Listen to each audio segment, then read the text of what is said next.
cepat. A'udzubillahi minasyaitonirrajim. Bismillahirrahmanirrahim. Assalamualaikum warahmatullahi wabarakatuh. Alhamdulillahillazi arsala rasulahu bil huda wa dinil haqqi liyuzhirahu ala dini kullihi walau karihal kafirun walau karihal musyrikun walau karihal muslimun. Subhanaka la ilma lana illa ma 'allamtana innaka antal alimul hakim. Rabbi shrah li sadri wa yassir li amri wahlul 'uqdatam min lisani yafqahu qawli. Alhamdulillah, syukur kepada Allah Subhanahu wa taala. Segala puji bagi Allah Tuhan sekalian alam. Salam dan salam ke atas junjungan besar Nabi Muhammad sallallahu alaihi wasallam. Diam tak diam ya.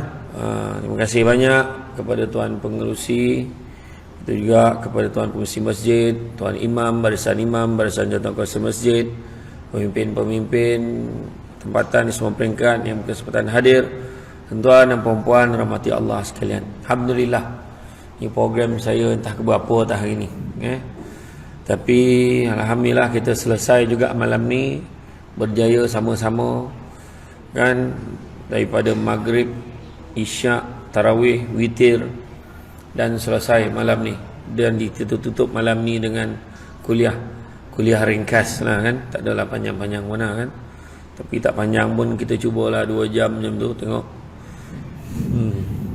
kau terdaya lah kan, tu dah kan.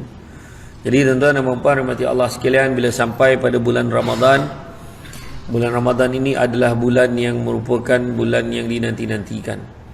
Malahan pemergiannya tanpa kita sedari adalah satu suasana yang sangat kita dambakan. Sebab bulan inilah orang datang ke masjid tanpa dipaksa.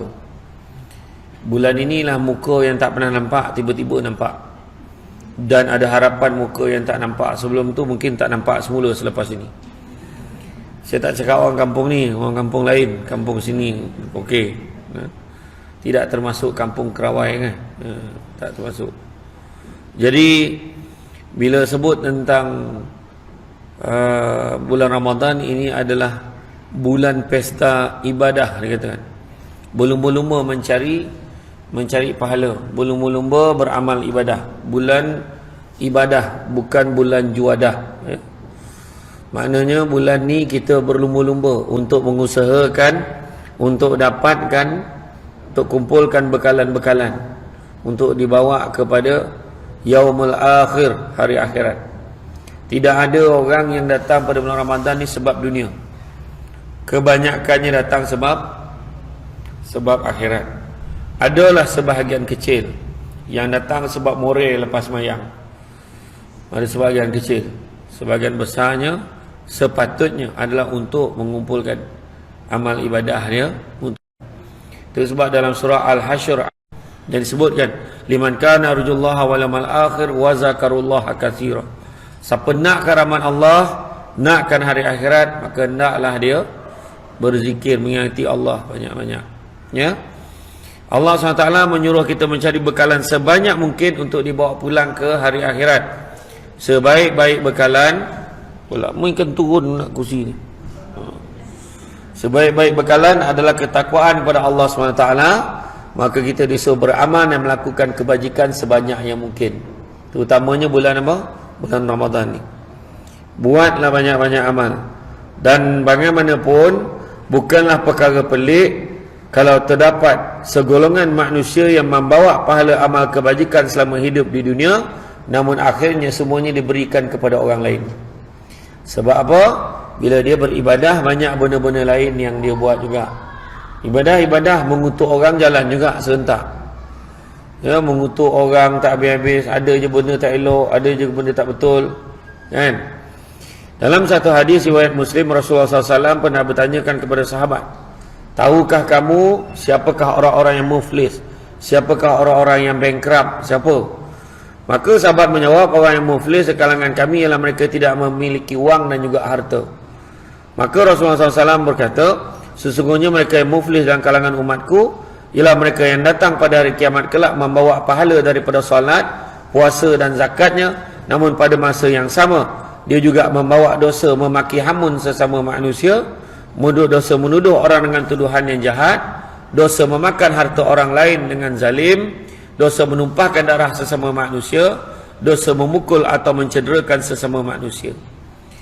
Maka diberikanlah pahalanya kepada mereka yang dizaliminya ketika di dunia dahulu.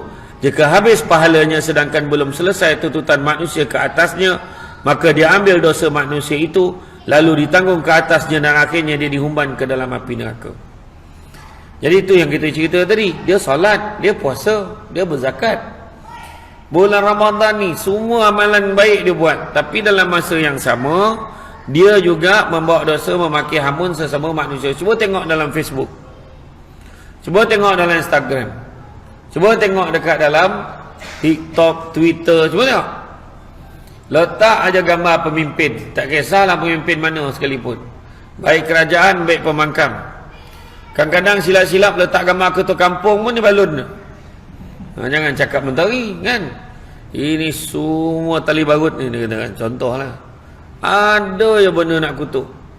Dan kemudian Syamsul Debat komen dekat bawah tu, Nabi ajar ke macam ni. Lepas tu Syamsul Debat pula kena balun dengan orang. Macam tu lah. Jadi itulah perangai kita yang kadang-kadang kita tak sedar. Sebab kita kena faham, Abu Lais As-Samarkandi menyatakan bahawa sesungguhnya tanda takut kepada Allah ni terlihat pada 7 perkara. 7 perkara. Yang pertama disebut adalah pada lisannya. Yang kedua pada pandangan matanya. Yang ketiga pada hatinya. Keempat pada perutnya. Yang kelima pada tangannya. Yang keenam pada langkah kakinya. Dan yang ketujuh pada ketaatannya kepada Allah dan Rasul. Bila sebut pada lisan, lisannya ada 2. Lisan bercakap dan lisan berjari. Lisan bercakap, kita cakap. Berjari makna apa yang kita type, apa yang kita tulis, apa yang kita tulis dalam Facebook, tertulis dalam media sosial, menurut pandangan sebahagian besar ulama, itu juga dinisbahkan sebagai apa yang kita cakap. Contohnya, nampak orang bagi bantuan banjir kepada kampung apa tadi? Apa? Selat Manggis. Hantar bantuan dekat kampung Selat Manggis, masuklah dalam Facebook. Ni semua nak cari populariti ni. Tengok ayat, ada je ayat nak cakap. Kau dah lah tak bagi, kau mengangkang ni kat rumah, kau banyak cerita kau kan. Kalau kau tak boleh bagi, paling tidak syukur alhamdulillah ada orang bagi. Macam tu ayat. Dah lah tak bagi, mengutuk pula lagi.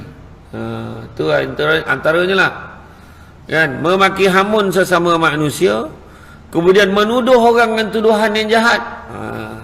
Tuduh orang ni macam ni, tuduh orang ni macam tu, sedangkan belum tentu lagi dibuktikan apa yang kita perkatakan itu.